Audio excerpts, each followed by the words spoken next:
Bonjour à tous, on se retrouve pour une nouvelle vidéo pédagogique sur les supports et résistances. Comme d'habitude, qui dit vidéo pédagogique dit prise de notes, donc on sort un Word ou une feuille.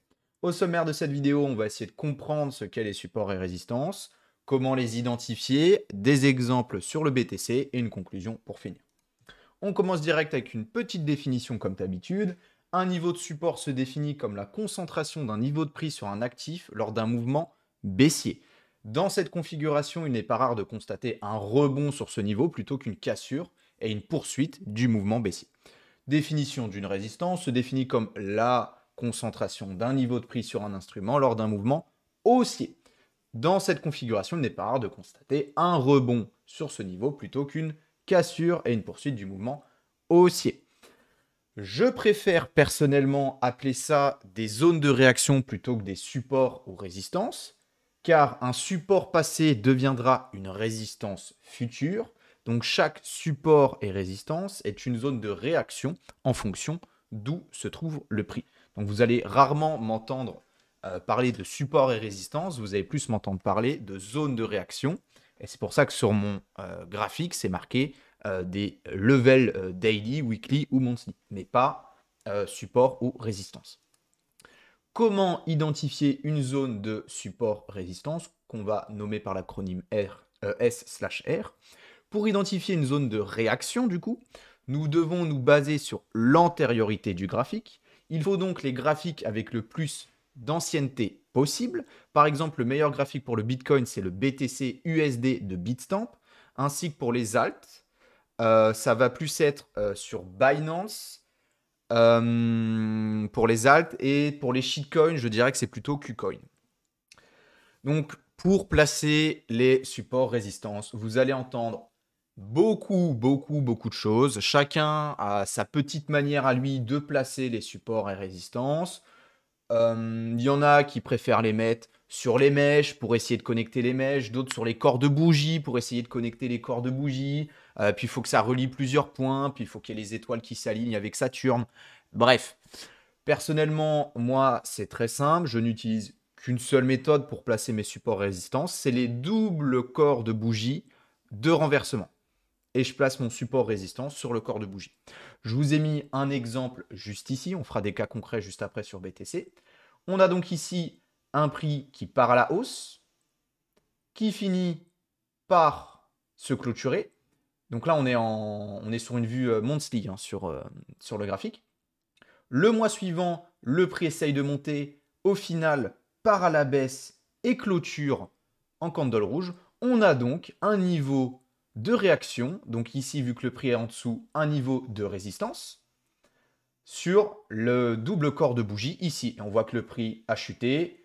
Il est remonté. Il est venu toucher au dollar près le niveau pour se faire rejeter. Bien évidemment, là, je vous ai pris un exemple magnifique où on vient toucher au dollar près. C'est assez rare qu'on vienne toucher au dollar près. Le trading, c'est pas venir toucher les niveaux au dollar près. Souvent, ça travaille les niveaux. Ici, c'est juste venu une fois et c'est reparti tout de suite.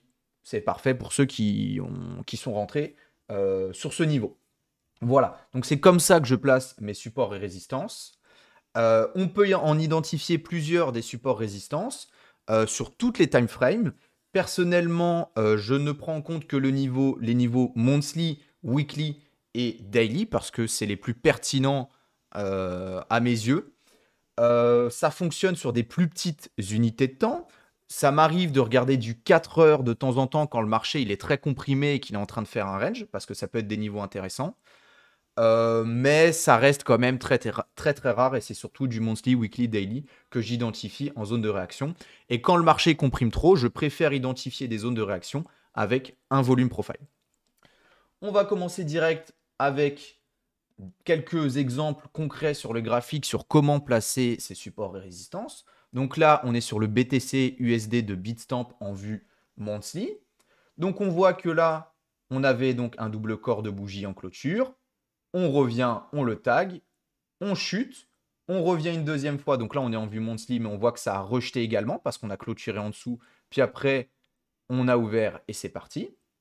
Donc, ce qui était anciennement une résistance deviendra support. Donc, si là, imaginons le prix continue de chuter et vient chercher cette zone, on aura un support sur les 13 880.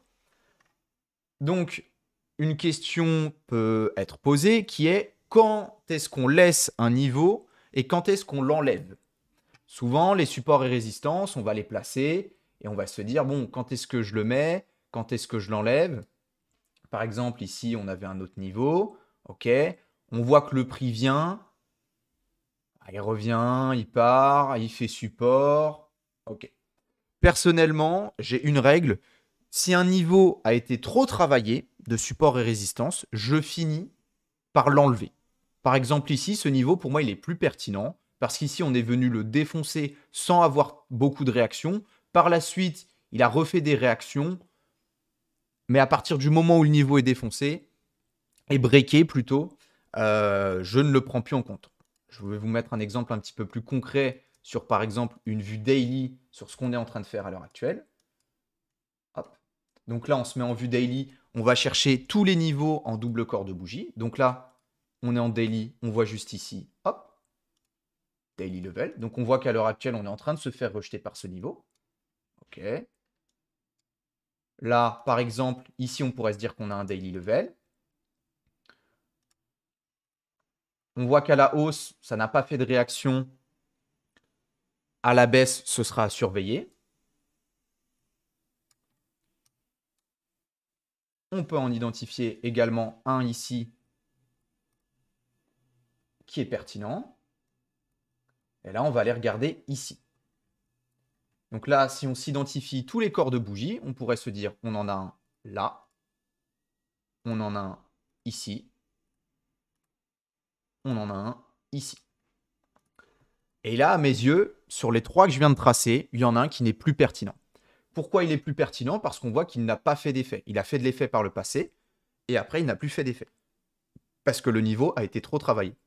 Et ce niveau, c'est celui-ci. C'est le niveau daily là. On voit que du coup, on a clôturé, on a essayé de faire une chute. On a clôturé en rouge, en vente. On est monté. On a clôturé en vert à l'achat. Ça nous a donc fait une zone de support ici.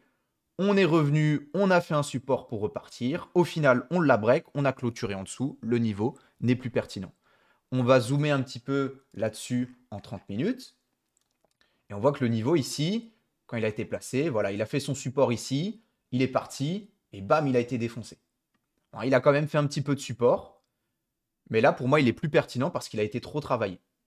Donc, je préfère l'enlever et prendre en compte mes deux niveaux que j'ai placés ensuite, ici et ici. Et là, on voit justement en daily le niveau qu'on a placé ici. Là, on va zoomer. On est venu toucher une fois. Ah, non, on n'est pas venu le toucher, mais on est venu le toucher à la deuxième fois. Et on a fait un rejet. OK. Donc, c'est comme ça que je vais valider ou invalider mes niveaux de support et résistance. Pour essayer de finir par une phrase un petit peu plus simple que vous pourriez noter sur votre Word ou votre feuille, un niveau, les niveaux les plus pertinents, c'est les niveaux qui ont été faits récemment. Donc là, le dernier niveau qu'on a fait à la baisse, c'est celui-ci. Le dernier niveau qu'on a fait à la hausse, c'est celui-ci. Donc pour moi, en daily, les deux niveaux les plus pertinents, c'est ceux-là. En weekly, si on se met, eh ben, on a ce niveau ici. Hop. Weekly level. Et si on regarde à la baisse, c'est celui-ci. Et là, pour moi, les niveaux qui sont plus pertinents en weekly, on a celui-ci qui n'est plus pertinent.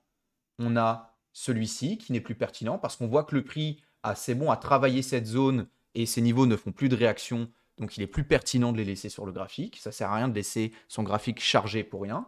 On voit qu'ici, ce niveau est pertinent. Ce niveau est pertinent également parce qu'il n'a pas encore été touché. Il est ce qu'on appelle naked, nu. Donc, c'est un niveau qui est encore pertinent à laisser sur le graphique.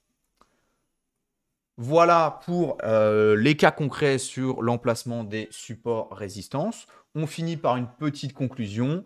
Je rappelle bien évidemment qu'il est essentiel de vérifier ces zones de réaction au moins une fois par mois pour justement vérifier celles qui sont encore valides et celles qui sont invalides. CF, la vidéo justement sur la routine de trading. Je rappelle également que plus une zone de réaction est sur une haute time frame, plus elle est importante. Donc un niveau de support résistance monthly est plus important qu'un weekly, et un weekly est plus important qu'un daily, etc., etc. Je rappelle aussi également qu'on ne traite pas un niveau à la première réaction, on attend la faiblesse et on cherche également des confluences sur ces niveaux de réaction. Je vous remercie de votre écoute, ça va être la fin de cette vidéo. Comme d'habitude, si vous avez pris de la valeur, un petit like, un petit commentaire, on s'abonne, la cloche, vous rejoignez les réseaux. Et ça me fait plaisir de lire vos commentaires quand je suis sur le trône, ça m'occupe. Merci de votre écoute, passez une bonne journée.